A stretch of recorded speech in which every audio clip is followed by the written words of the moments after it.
All right. Hello, everyone, and thank you very much for joining today's webinar titled The FERM Program, a 3-month assessment highlighting the need for a more family-centered approach. My name is Emerson Argueta, and I'm Associate Director of the Feerick Center for Social Justice. And I am joined today by 3 wonderful panelists, and I will only provide brief introductions because we have lots of material to cover. Just some housekeeping notes. We do have the Q&A function activated, so the audience is welcome to submit questions through that function. We will do our best to reply to some of those questions in writing or to answer them verbally throughout the webinar. We do have a CLE code that we will provide at the end of the program for those of you seeking CLE credit in Florida. All right. And I think for now, let me just go through some quick introductions. We are joined today by Kathleen Maloney, who is an expert consultant with the Feerick Center for Social Justice.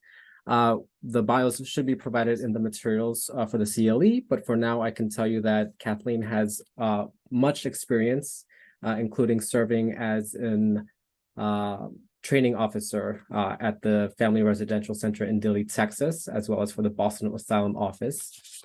We are also joined by Shalyn Fluharty, a dear friend of the Feerick Center and who currently serves as Executive Director for Americans for Immigrant Justice, as well as Cindy Woods, who is currently serving as the National Policy Counsel at Americans for Immigrant Justice. Thank you all for joining us today.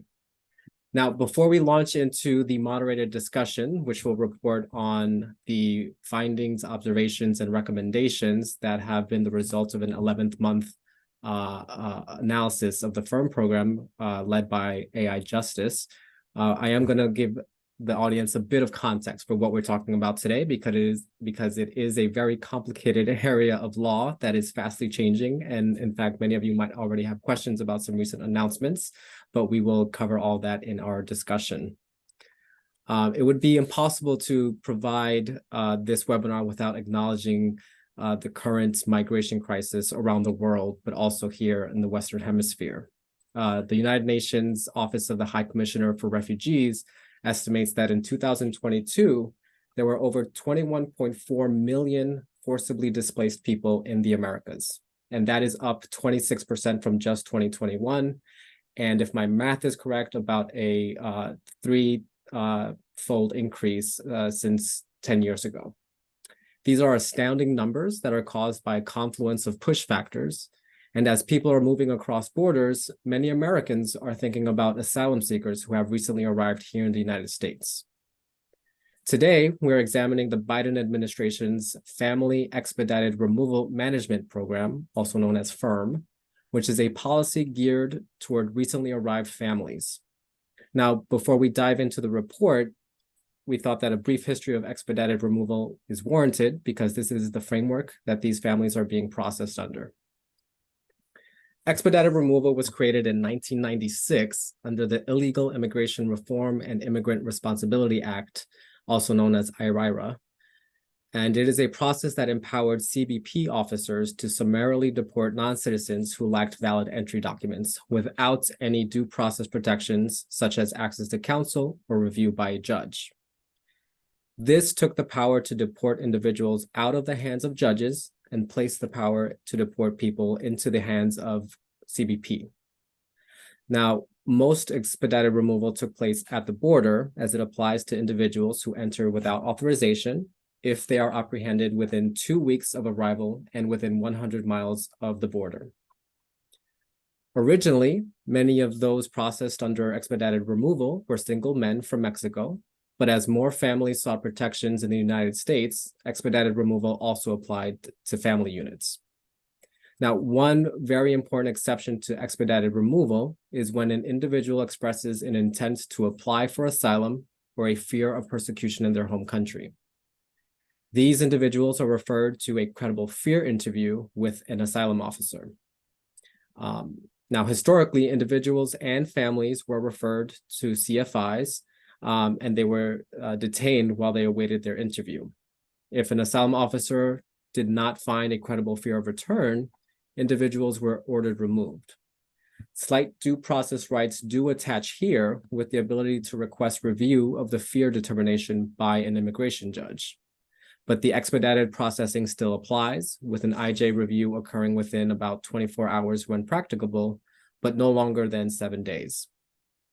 Therefore, advocates rightly raise concerns with the expedited processing, particularly for women and children in families who have experienced trauma that prompted them to seek asylum in the first place.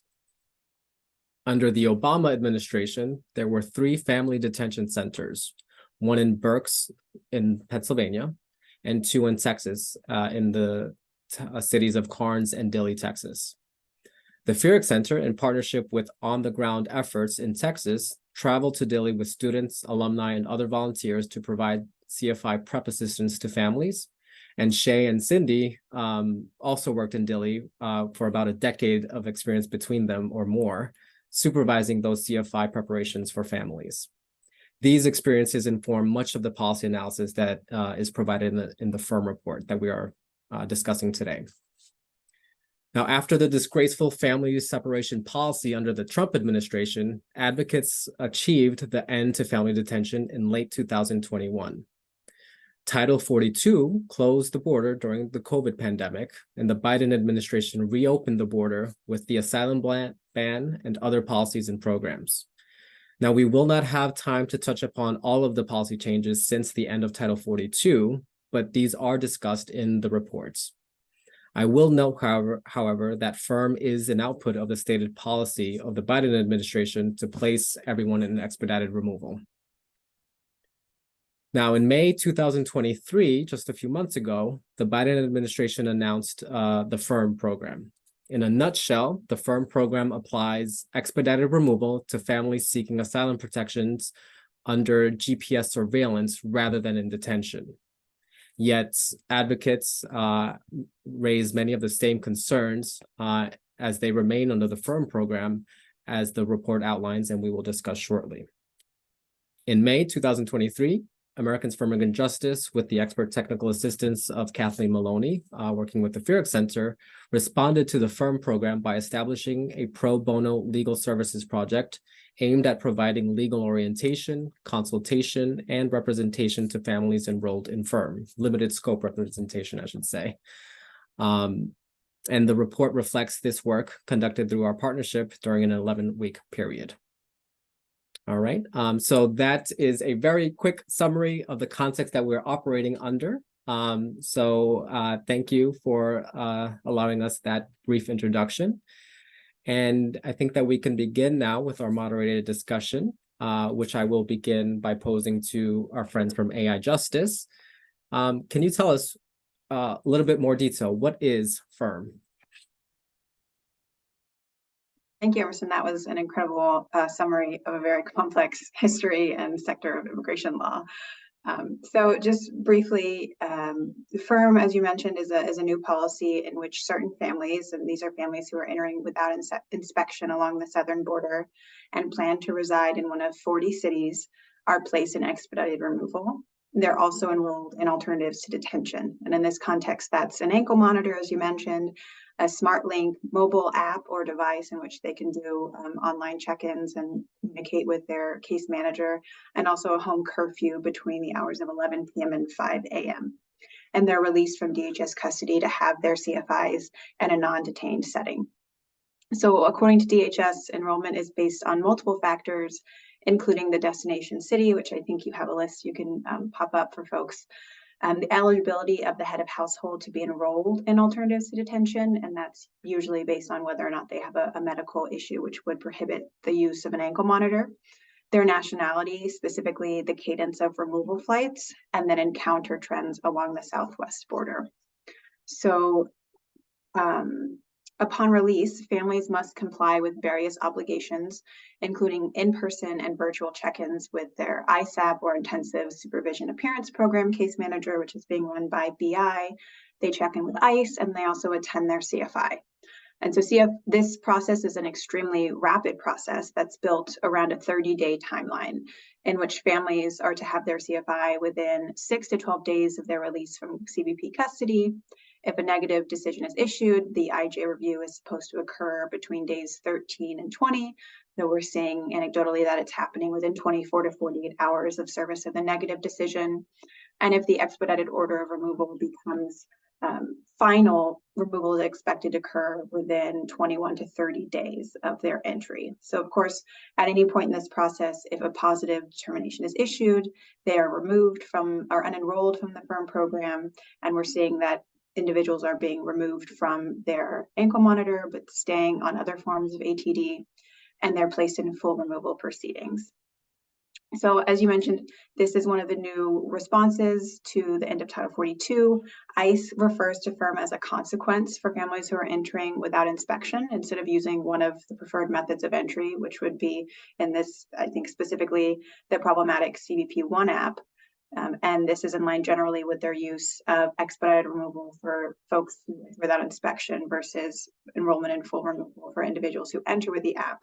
And although there are a lot of issues, like you mentioned, with expedited removal generally, this is the first instance of a program that presumes release of individuals from detention while they're awaiting their credible fear interview.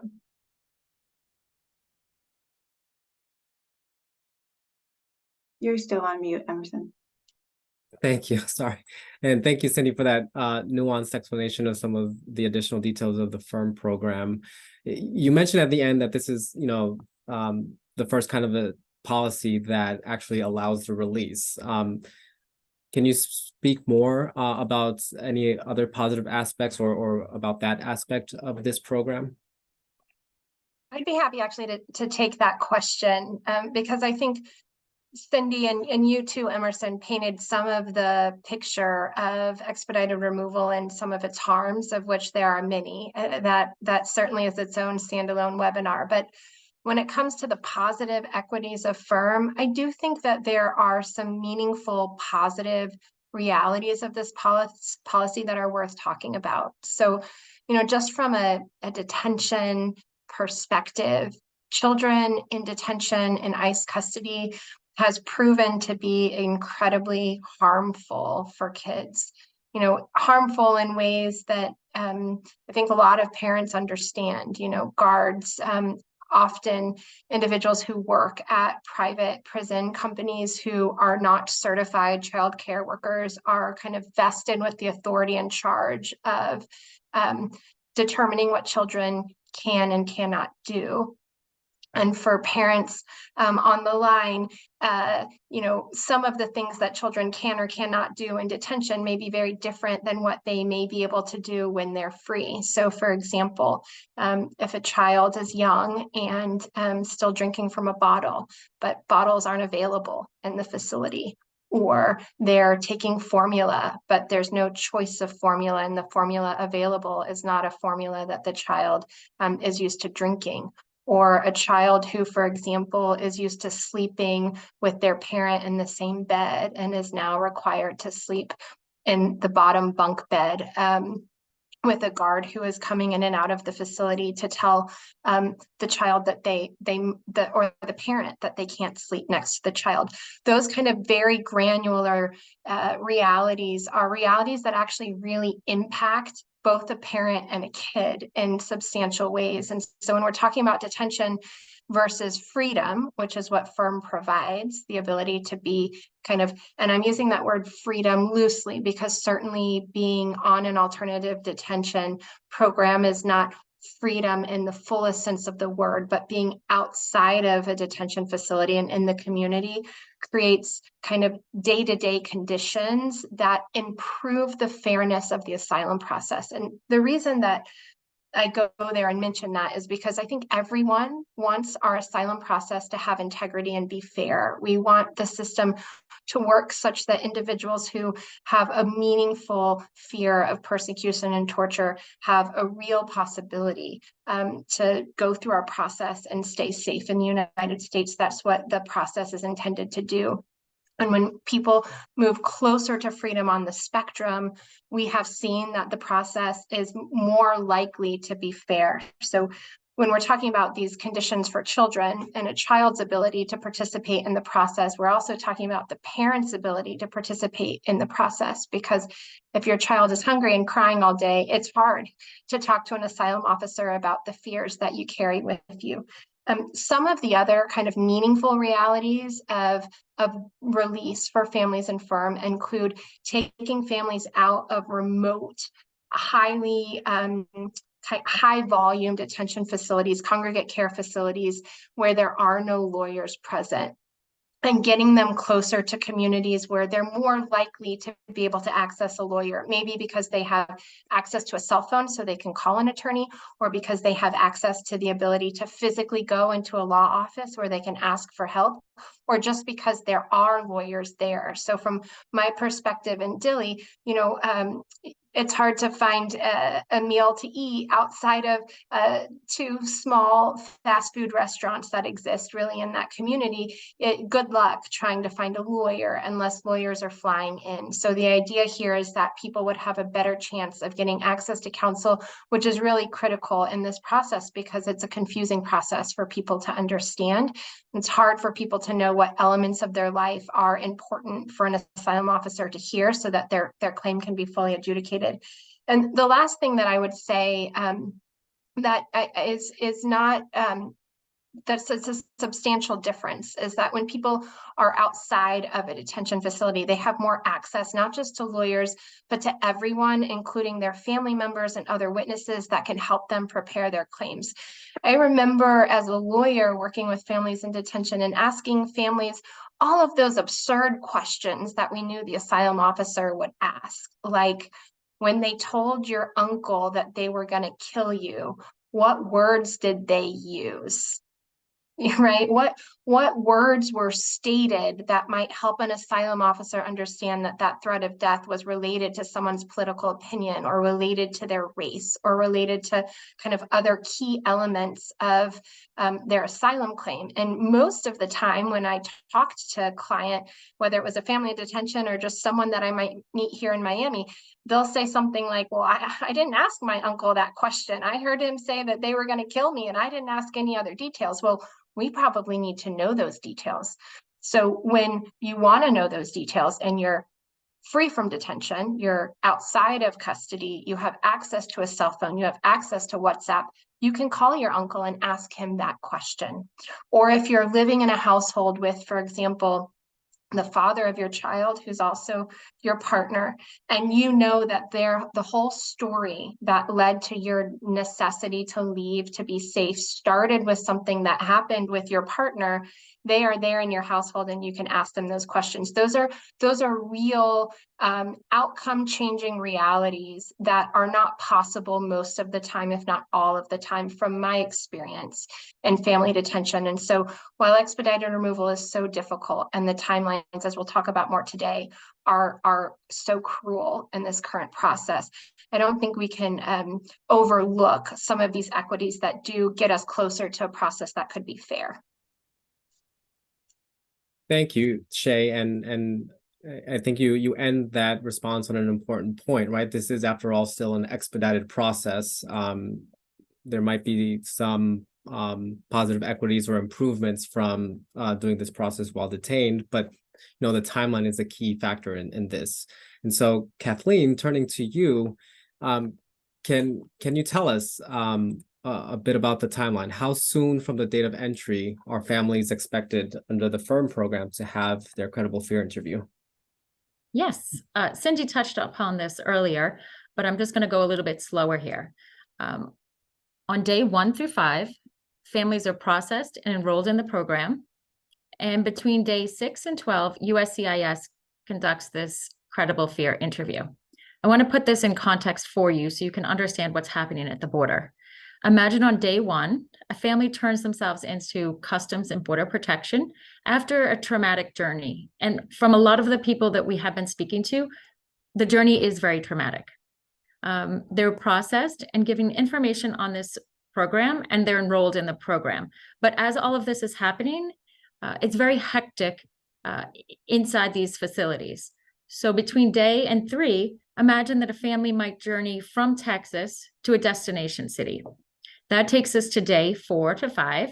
And in this time, a family needs to take care of all of their needs, such as finding a place to sleep, maybe medical needs that were not met while they were in detention.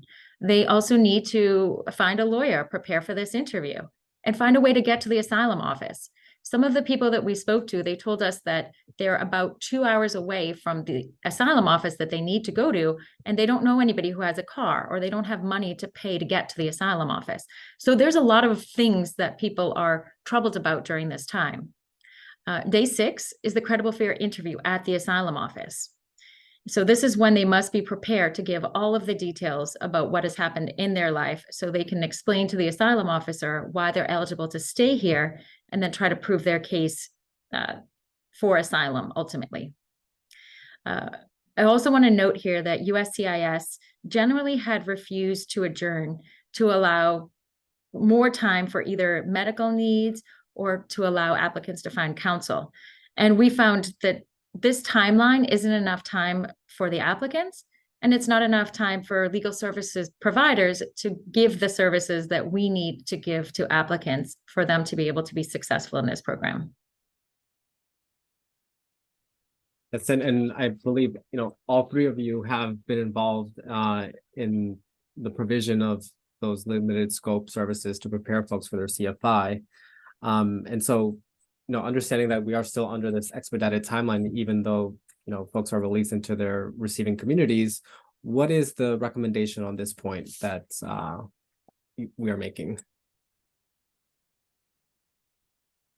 Emerson, are you asking me?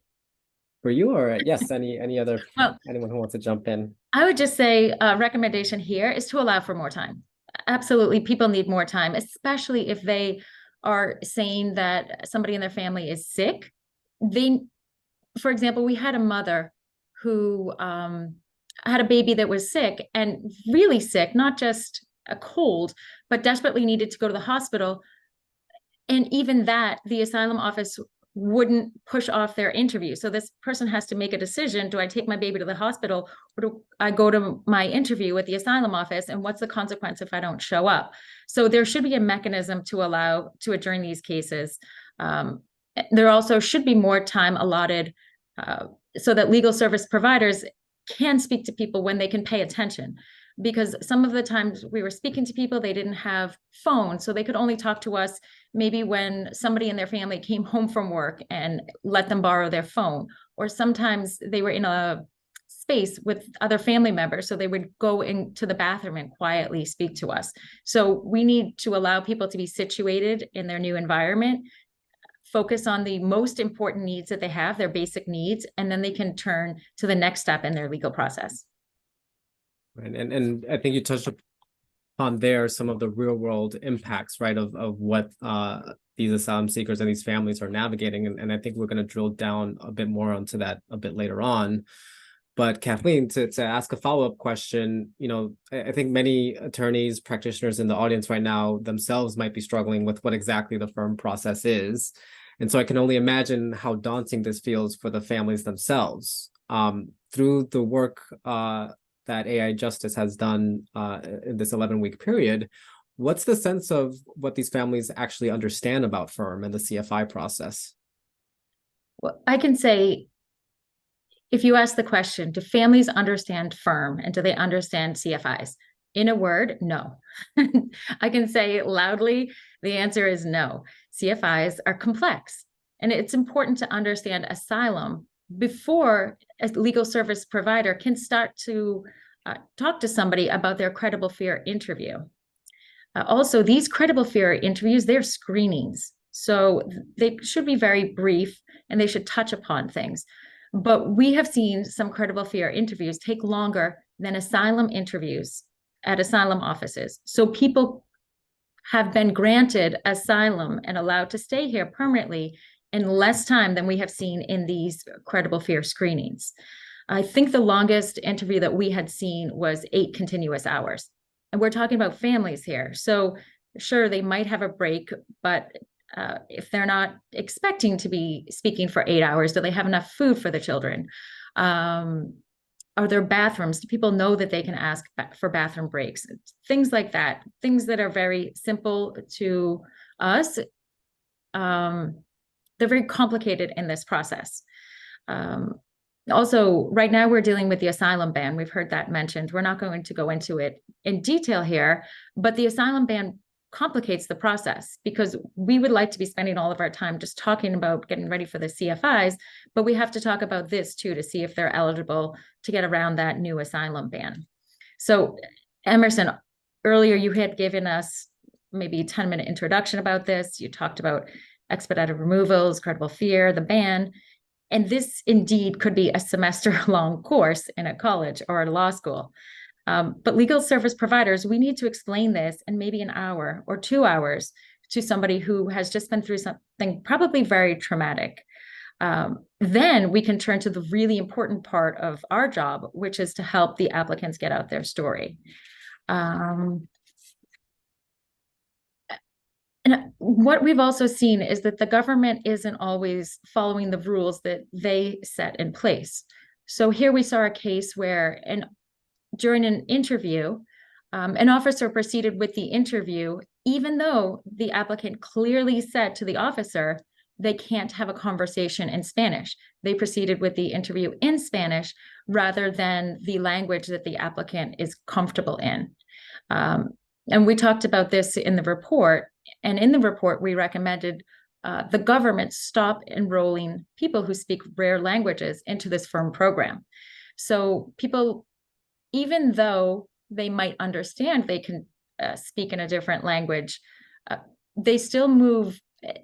The applicant is afraid to upset the asylum officer, so they don't demand their right to have this interview in a language that they feel comfortable in. And there are dire consequences for this because the person cannot adequately express themselves in their second language or maybe a language that they speak enough to converse in. I'm learning Spanish right now. It's very difficult for me to try to communicate in Spanish. I could try to do it, but I probably wouldn't pass a credible fear interview. And this is the position we're putting these applicants in. It means whether or not they're allowed to stay here or they're forced to return immediately to their home. There was another mother who I remember speaking to, and her baby was sick. And we didn't understand why she hadn't taken the baby to the hospital yet. And we'd mentioned there's curfew times and there's an ankle monitor, but this woman was confused about the hours that she was allowed to leave. So the hours that she thought she could leave was from 11 p.m. at night to 5 o'clock in the morning. And she told us there's no doctors available at that time for her baby. She probably didn't understand there's emergency rooms open 24 hours, but she had been waiting to get to the asylum interview because then immediately after that, she was going to explain to them that she needed to go to the hospital with her child to get her child looked at. So she didn't even understand the basic parameters of the FERM program. So it is very complicated. And even after speaking to legal service providers, people still have questions. They need more time to process the information that they're hearing. So I would say that most people don't understand this process. All right. Thank you, Kathleen, for that, for those examples of some real world impacts of how this is playing out.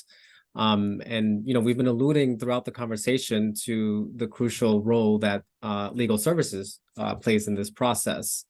So to Cindy, can you say more about that crucial role and how important actually getting these services to folks in the FERM program is to their case? Yeah, definitely.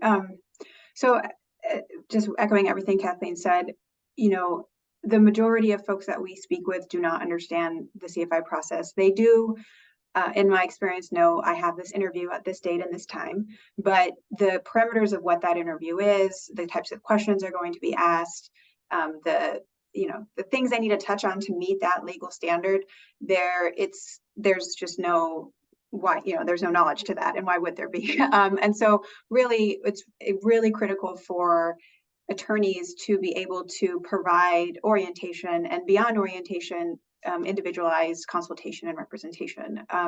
You know, from just explaining, you know, this is an interview that is confidential, that will not be shared with the government of your home country. That's a very common concern that we've seen, and I've seen in my practice, is I'm going to be speaking to the US government about how my government is persecuting me. I'm terrified that they're going to find out. And so just explaining that process, explaining that they really need to explain some of the most difficult things that they might have experienced in their life, things that they've been purposely trying to forget, purposely trying to protect their child from. And they might be in a situation where they're in an office with their child because they don't have access to childcare, and they're caught between this, I want to tell them what I'm afraid of, but I've been trying my child's whole life to keep this from them. So what do I choose in this moment? And so even just explaining that, you know, even if the initial question is, why did you come to the United States? And oftentimes we'll hear, because I wanted a better life. But when you dig down into what that means, you know, you often, I would say, I always find a situation of persecution. It's, this harm happened to me. I'm afraid that this will happen in the future. And so I've left for my own safety and for a better opportunity. And so reaching through those stories, or the very basic answers you would give a stranger, and trying to connect with an individual and build rapport and explain to them that this is the one opportunity they might have to explain their fear of return and to proceed into seeking that safety that they've gone through so much in order to attain, is really a critical role that oftentimes attorneys are the best placed to provide. We know that some orientation and information is being provided by the government at different junctures of this process. But what we found is that still a majority of individuals do not understand both the high importance of this interview, but also the depth of the questions that they're going to be asked, and the really critical need to, I think, push against any human reaction to not divulging these horrible details, and being comfortable with sharing that so that they do have the chance to have their claim properly adjudicated. And Emerson, if I can jump in here too, just to add a little bit more. Please. I agree with everything Cindy has said, and I would say it's vital to have legal service providers working with these asylum seekers, because legal service providers help asylum seekers understand what facts are important in this process. Shay alluded to this earlier, but the details are very important in the credible fear interviews. And Cindy had been talking about lawyers, but I also want to add that a person doesn't necessarily have to be a lawyer to be helping asylum seekers in this process. The team that I worked with at AIJ, it was a phenomenal team, and not everybody on the team were lawyers. And I just think because there's a lack of legal service providers in this moment to provide the vital needs of asylum seekers, that we're looking in areas that maybe organizations might not have been looking at before. So paralegals are helping here. There's partnerships with other individuals who can provide for mental health services. There's holistic approaches when working with asylum seekers. And that is also important because legal service providers can help the applicants put their trauma into words, because sometimes we might be the first person who has heard about the applicant's rape. So we tell the applicant, it's okay to cry when you're talking to the asylum officer. It's okay for you to tell them, I've never spoken to anybody apart from these past few days. When I talk about it, I get upset, because the asylum officers are constantly looking at to determine whether or not somebody is credible, so we can help them be able to express themselves in a more full way, so that the asylum officer understands what you're seeing here is somebody going through a traumatic response. This is not a credibility issue. Also, some cultures speak collectively. So for example, what we hear sometimes is everybody knows the police and the gangs work together. Even if this is true, it's not enough to get a positive, credible fear interview outcome. The legal service providers explained that the asylum officers need to hear what the applicant saw, what they heard, what they read about the gangs and the police working together. Earlier, Shay had talked about some of those other details that need to come out in the credible fear interviews, and really partnering with the applicant so they understand the law and that they can pass through their credible fear process is vital. But in order to do this, legal service providers need funding. We need to be able to provide those vital services that applicants need in this process. Right, thank you, Kathleen. Sorry, I'll just jump in as well to say I was saying lawyer, but I didn't mean to undercut the ability of non-lawyers as well, and something that we've utilized a lot in our project. But I did also just want to flag in relation to the last point and this one as well. I was able to speak with one of the clients who we represented in this process, and got some of her viewpoints on some of these issues. And so I was hoping, Emerson, you'd be able to play some of those audios for us, specifically in relation to her experience in the FERM process and her experience with attorneys as well, or legal service providers. Yeah, absolutely. And so I believe this was the question posed to the client. What was your experience with the FERM process like? And just to give you a little bit of background, this client and her 2-year-old daughter are asylum seekers from Honduras. Her CFI was scheduled for 7 days after their release from CBP custody, where they were held for about 4 days. And during that time, she attended her ISAP check-in, visited the consulate, the Honduran consulate in New York twice in an attempt to comply with the ICE request to obtain a passport. And she was only able to call the Familias Seguras, the secure families hotline that AIJ had set up, less than 24 hours before her CFI.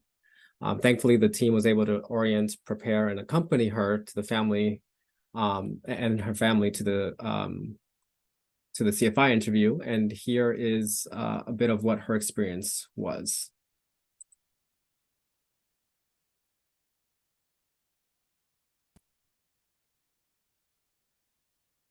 Para mí, la verdad que todo mi trámite fue bastante rápido y aparte de que uno viene cansado, los primeros días aquí pasa estresado.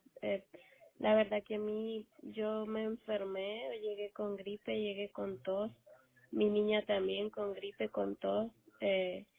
A mí de tanto estrés que tuve en la primera semana que salí de migración me salió una pelotita en la espalda que todavía la tengo y creo que sí fue del estrés porque me estresé demasiado. Aparte de que a uno le da hasta depresión, pero gracias a Dios que a mí todo me salió bien con la ayuda de la abogada que me ayudó.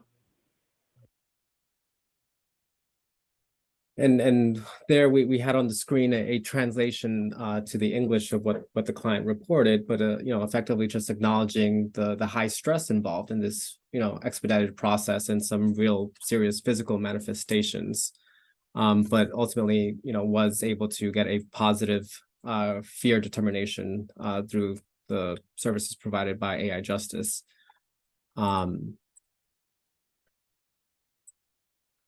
Now, I think here's where we can sort of begin to drill down a bit more into some of these real world implications of what families are navigating when placed into the FERM program.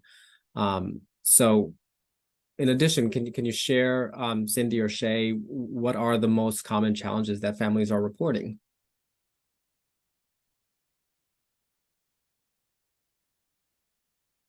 Cindy, do you want to take that one, or? Yeah, it's your turn, Shay. Okay, great. I'm happy to. Yeah. I mean, I think that the timeline is absolutely the biggest impediment to participating in this process in a fair way. So we talked a little bit earlier about kind of the benefits of being in the community, of hopefully being with your family, of feeling kind of safe for the first time, and kind of making a very difficult adjustment to a brand new place after a traumatic journey and a hard time in your home country that led to your flight. But all of those benefits can't really kick in the process if somebody doesn't have the ability to take advantage of them. So yes, you're now in the community where there's more lawyers present. But if you find out that you are going to have an interview that's going to result in a life or death decision for you, whether or not you'll be immediately deported within weeks or have the opportunity to present your claim with more rights in front of the immigration judge, if you find that out Friday at 4:30 p.m. and your interview is Monday at 8 a.m., you can't reap the benefit because you didn't have enough time. Or if you want to take advantage of the benefit of being able to go to the emergency room and see a pediatric specialist because your child is sick, really sick, and you want to be able to do that in a place like Newark, New Jersey, or a city where there's a children's hospital, that's great that you would have the ability to seek that kind of specialty care, which probably won't be available, at least not immediately, in family detention to you, that choice to seek a medical provider of your choosing. But if you don't have time to seek medical attention because you know that you can't sacrifice the hours to see a doctor because instead you have to sit down with the asylum office, and you're kind of placed in a position where you have to choose between access to caring for your immediate needs and participating in the process. And we don't get the benefits of this process to begin with. And instead, the process is not fair, even though it might hold a promise for movement towards something that's fairer than expedited removal in kind of traditional ICE detention and government custody. So I think that would be my answer to that question, Emerson. Thank you, Shay. And you know, you mentioned just now that there is this idea that through the FERM program, families are able to join, their relatives or other supporters that they might have in their receiving communities. But another one of these real world challenges is how near is that asylum office where their CFI is going to be scheduled, right? And do they have enough time to learn how to navigate a transportation system or have someone that can bring them there?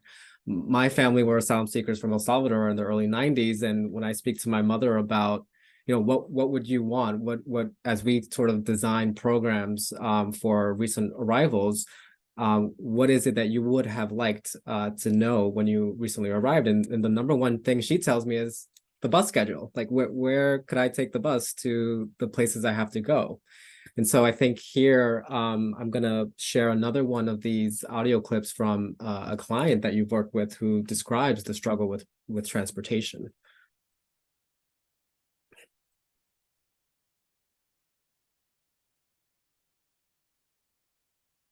So when asked, did you struggle with transportation? This was the response. Por lo menos, por lo menos. Actually, I'm sorry, I'm not sure if I shared audio, so let me try that again. I did. Okay.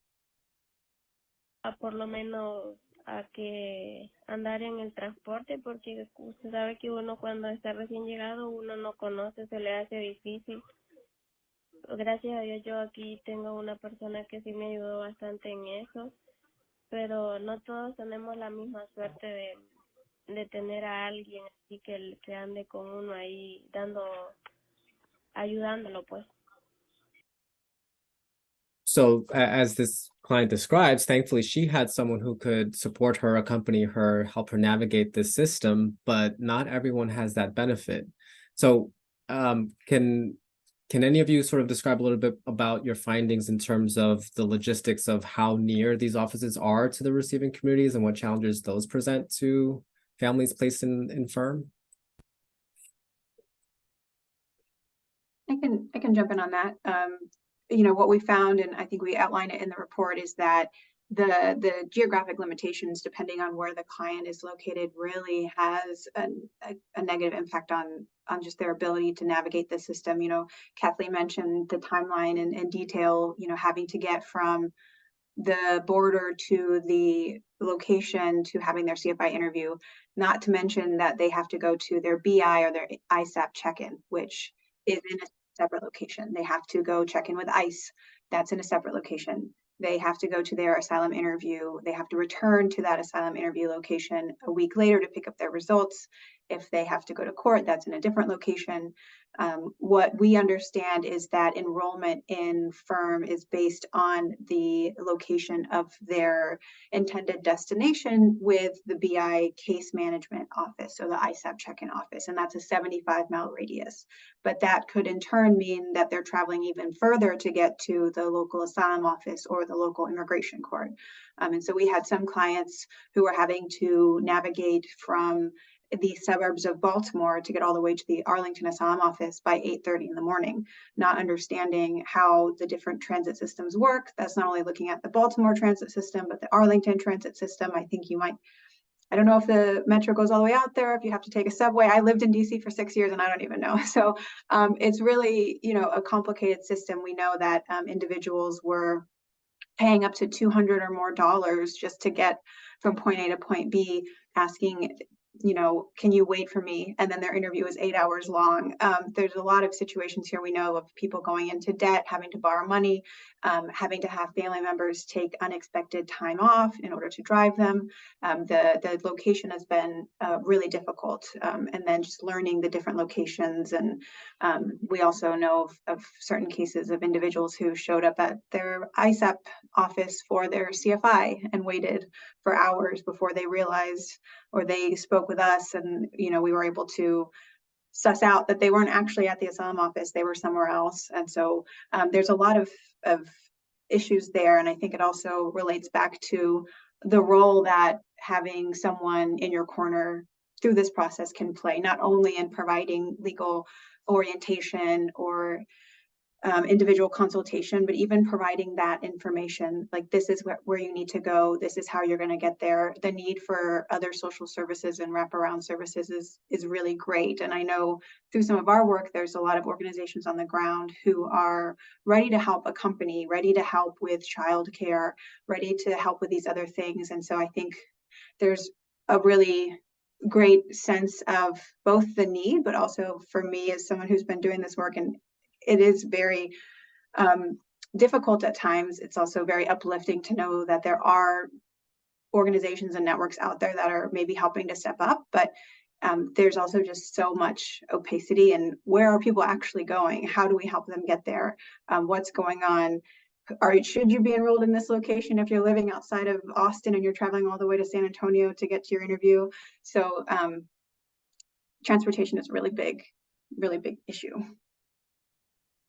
And we had a question that I think is worthwhile to also answer verbally, which is what is the hotline number that AI Justice has set up to connect with these families? And so that was placed in the chat, but for anyone listening, that hotline number is area code 786-454-8566.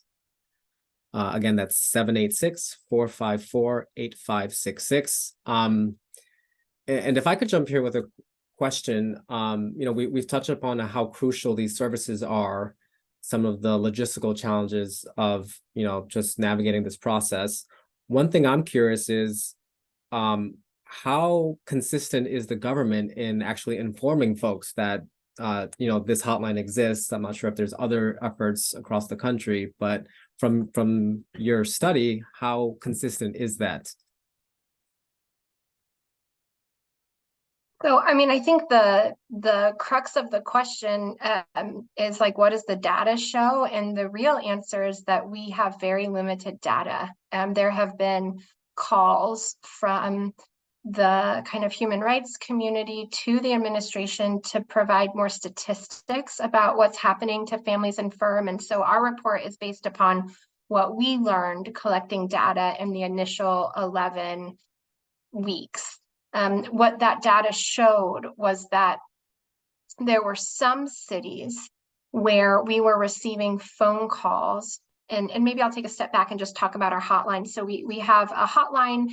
We mentioned the number. People can call in when families call in, and we identify them as FERM families. We provide them with a legal orientation. And what we were tracking during this 11-week period was what cities were people enrolled in FERM, when were they calling our hotline, and were they calling before their credible fear interview happened, after their credible fear interview happened or not at all. So you can see in the actual report, and I don't know if we have a slide we can put up. I don't think, oh, do we? I think it'd be great to show the numbers, but when we were looking at the numbers, we were trying to identify trends. And so it's helpful to keep in mind that during the first 11 weeks, the cities on this screen, which is a limited population of cities compared to the now 40 cities that are working with families in FERM, that these cities came online at different moments in time. So Newark, Baltimore, DC, and Chicago came online first at the same time. But if you look at these numbers, we had 46 calls from families in Baltimore and 9 calls from families in Chicago. Now, the data we don't know is, did the government enroll 300 families in Baltimore and only 9 families in Chicago? If that was the case, then we might be able to say, wow, in Chicago, families are really getting the information, but in Baltimore, they're not. But without knowing the total number of families enrolled, it's hard to make real conclusions. But our guess, based upon these numbers, is that in Chicago, families aren't getting the information in the same degree, at least not in those first 11 weeks, as they are in Baltimore. We were also able to track when we were getting phone calls. And so what we learned, and kind of our takeaway, was that in some locations, we're getting phone calls from families like almost a week, 5 days before their interview happens. In other cities, we're getting phone calls generally from families the night before their interview occurs. So we were trying to make some guesses a bit from the data that we did see, and we included that in the report. So yes, I think that's an important point, right? That there's, as of now, not much information available to really understand how this program has been rolled out. And so, hopefully some advocates listening in today can lead the charge, or there might be some other efforts underway already. But, I think that's an important point, that we need more transparency on how this program is being implemented. So we are near the end of our webinar, and we definitely want to leave time for some audience questions, although we've been trying to respond to many of them in writing or live. But before we really open it up for questions, I'll ask all of our panelists, what can the administration do to make the FERM process fairer for families?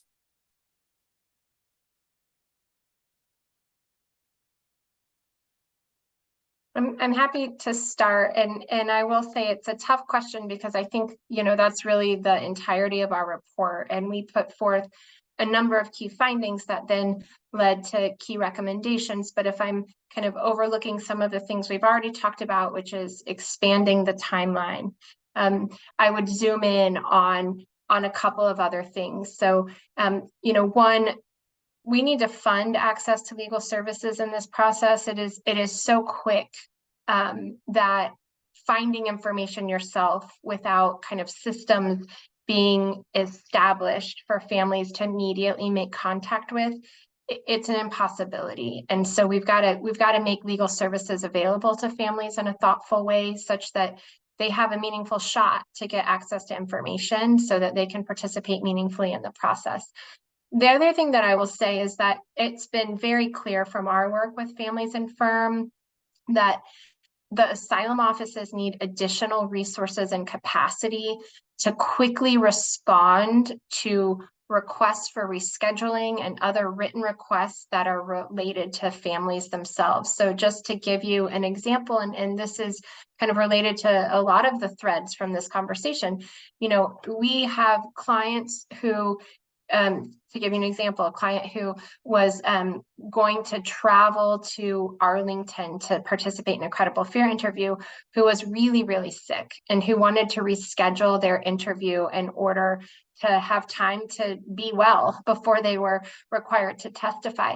You send a written request for rescheduling and you get no answer until 2 days after the interview has happened. And so for a family who lives an hour and a half away, who has to pay $300 to a taxi to make it to the Arlington asylum office, the timeline just doesn't work out. So the asylum office needs additional resources. They also need additional training. And I would even argue that asylum officers themselves might need a little more authority in the FERM process to really consider the realities of each individual family.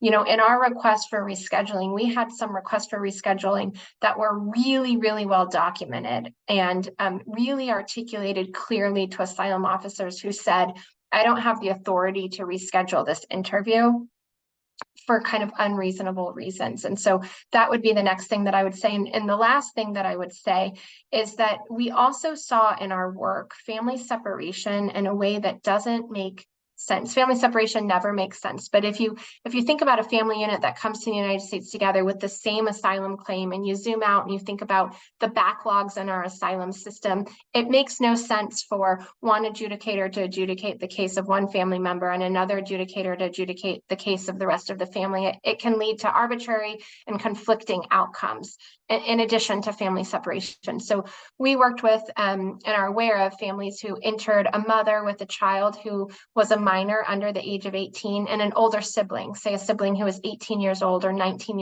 years old, and saw those siblings separated from the rest of the family, sent to ICE detention and have a separate credible fear interview without those cases being considered jointly. We think that family unit needs to stay together. We think it's good for the family. It's humane, more humane than family separation, but it's also just common sense as we think about the consequences and outcomes of our asylum system and our desire to have consistent outcomes across family members and to make those decisions as efficiently as possible. Thank you, Shay. And I'll just add that if, or go ahead, Kathleen, please. I just wanted to add one more thing because when Shay was talking about giving asylum officers more authority, it reminded me that at times the asylum officer failed to call us when we had let the asylum office know that we're going to be accompanying a family. So somebody who is accompanying a family, at the end, they should be allowed to ask questions. They can give a closing statement. And we were prepared to do this. You know, we tell clients that somebody from the office would be there with them. You know, you can relax. We're going to be by your side through this whole process. And then they were never called. So somebody is sitting there waiting for an hour thinking, well, are they still in the waiting room and not called in, trying to reach out to asylum officers. So we really need real-time communication and somebody to get back to us immediately so that if they do have a legal service provider who is going to be with them, they need to be allowed to be part of the process as required by law. Thank you, Kathleen. Yeah, and I'll just jump in and agree completely with that and the need for points of contact either regionally or within each asylum office that is actually someone is answering, not just here's an email inbox that has FERM Chicago in it, but actually having someone with the capacity to timely respond to that. But I would also like to see the rest of my time and recommendations and pass it back to you, Emerson. I asked the client who I was able to speak with what her recommendations might be, and I think it's very powerful to hear it from someone who went through the process. Yes, and here is the client's recommendation. Podría ser que después de que uno salga de allá de migración, si pudieran, o sea, dar un poquito más de tiempo para uno empezar a dar la vuelta aquí, porque uno viene llegando, viene cansado, viene de muchas noches sin haber dormido en todo el camino, uno no duerme prácticamente. Entonces, creo que eso sería. So as you heard there, you know, the number one recommendation, understandably, is to, you know, expand these timelines because there are some very real difficult experiences in the lead up to arriving. And I encourage all of you in the audience, if you have not yet really reviewed the report, please do that because the report has so many very detailed examples about people's experiences that really shed light on the difficult nature of this expedited process. We are almost at time, and so I do want to share the reference number for the CLE credit available for Florida. So that number is 2310942. N as in Nancy. Again, that is 2310942. N as in Nancy. And I believe we just have time perhaps for acknowledge one more question. Is there anything different about the appeals process for the FERM program than regular expedited removal? No, I can take that. The appeal process is really no appeal process at all. Section 235 of the INA paired with implementing regulations, including 8 CFR 208.30, provides for a brief review in front of an immigration judge. We have seen anecdotally and in practice with now hundreds of families that we've worked with, that individuals who receive negative decisions from the asylum office are scheduled for this review in front of the immigration judge within 48 hours. So the timeline is very, very fast. And in our experience, most of the time, if somebody is served on a Monday, for example, it's towards the end of the day. And that IJ review hearing, which is brief, and there's no right to appeal the immigration judge's decision, happens usually by Wednesday in that example. Thank you, Shay. And I just put the CLE code. Oh, I'm sorry, let me correct the CLE code I just put in the chat in case anyone missed it. That's the corrected one. We're at time, but any final concluding thoughts from our panelists? Just from my point of view, as I mentioned earlier, this is a big program. A lot of families are being placed in it. It's touching all parts of the United States. We are running a hotline in which we are attempting to orient all families who call us. We're trying to reach out and make sure that every family who is placed in this program is able to reach out to us. And we're also working on building capacity and referral mechanisms for individuals and organizations across the country who are willing or interested in providing legal support, transportation support, childcare support, depending on certain things. But anyone who's interested in learning more about how they can get involved and help folks, we would love to hear from you. I'll drop my email in the chat, and I would love to regret announcing it. I would love to have my inbox get full. So thank you. And I will just echo Cindy and say that from the people that we've met, they have claims, they have viable claims. They could remain here forever, but they need help along the way. So if your organization can help provide services to these families, I encourage you to do so. All right. Well, thank you once more to our wonderful panelists and to all of you in the audience for your questions and attention. Please review this report and the materials that are available. Thank you again for attending.